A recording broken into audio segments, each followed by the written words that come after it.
Okay, picture this. You're creeping through a dark police station, flashlight shaking, 3 bullets left in your pocket, and then boom, thump, boom!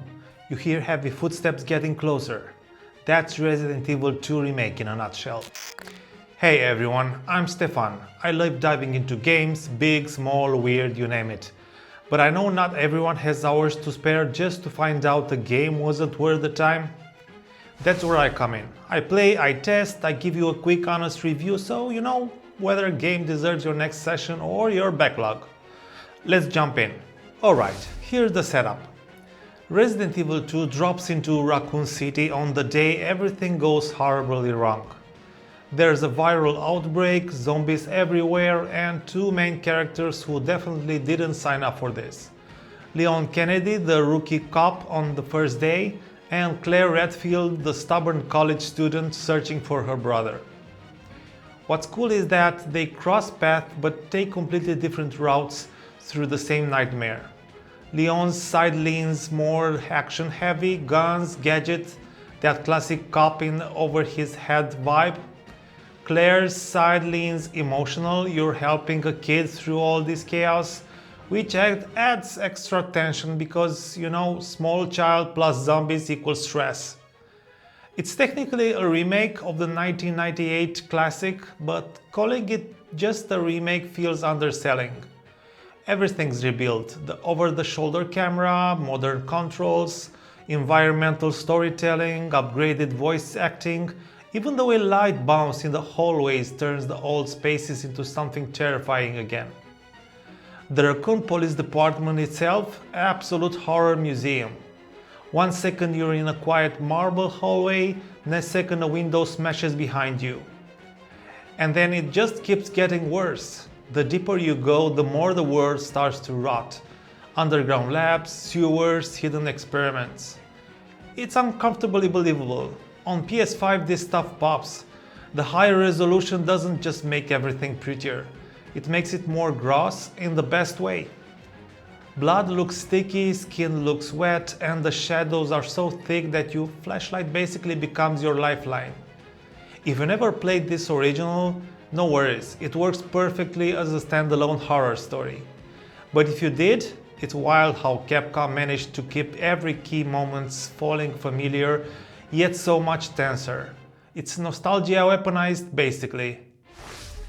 Okay, so here's where this really shines, the gameplay. Resident Evil 2 Remake isn't fast or flashy like later Resident Evil games.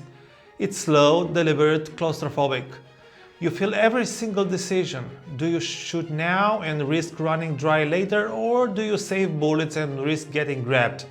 That balancing act is the game. Every zombie encounter feels personal. They don't swarm you all at once, they shuffle, fall, crawl, and then get back up no matter how many bullets you dump in. It's like they're mocking you. Headshots are satisfying, but even when their jaws hanging off, they'll grab your legs just to remind you they're not done yet. And when you finally think you're safe, that's when Mr. X show up. This tall, unkillable trench-coated nightmare just starts stalking you around the station, relentless but slow, like time itself hunting you down. You can technically outrun him, but not for long. On PS5, the 3D audio makes him so much worse. You literally hear where he is just can't be sure how close he's gotten. It's terrifying and kind of brilliant. The PS5 boost makes a big difference in how it feels. Performance mode gives you a buttery aiming and smooth camera movement, while quality mode feeds you with these cinematic shadows and creepy reflections. Both look great, it's really about whether you want to terror at 60 FPS or terror in 4K. Either way you lose sleep. The environments still steal the show. The classic police station layout slowly connects you in your head like one big puzzle. Locked doors open new shortcuts to areas you ran through hours ago. That feeling when things click and you realize the building actually makes sense, it's so satisfying. Speaking of puzzles, this game's obsessed with them. Medallions, chess pieces, random statue riddles. It all feels kind of ridiculous, but that's the Resident Evil DNA. You'll roll your eyes, then spend 20 minutes proud of yourself for solving a note you found 10 rooms ago. And let's talk sound design again, because PS5 turns it up a notch through the DualSense and spatial audio. The controller rattles when door slams shut, you can almost feel the rain outside, and you'll flinch every time you hear glass break. Half the scars come from your own imagination filling in the gaps between those sounds. Combat hits this sweet spot between control and chaos. Weapons feel punchy but fragile, you constantly second guess every shot. You start strong, get overconfident, then burn through ammo and immediately regret your life choices. It's a vicious little loop that keeps you engaged the whole time. Once you survive the station, everything expands. The sewers, the hidden lab, mutated bosses that feel straight out of nightmares. It escalates just enough to make you go, okay, maybe I'm the monster now, when you finally blast through one.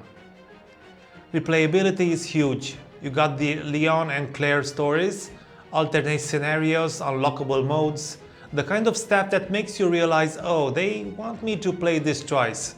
And honestly, once you know the layout and enemy placement, the second run becomes this fast, confident dance instead of a crawl in the dark. But don't get it twisted, it's still stressful. Even when you know what's coming, you'll jump, you'll yell, you'll pause mid-fight just to catch your breath.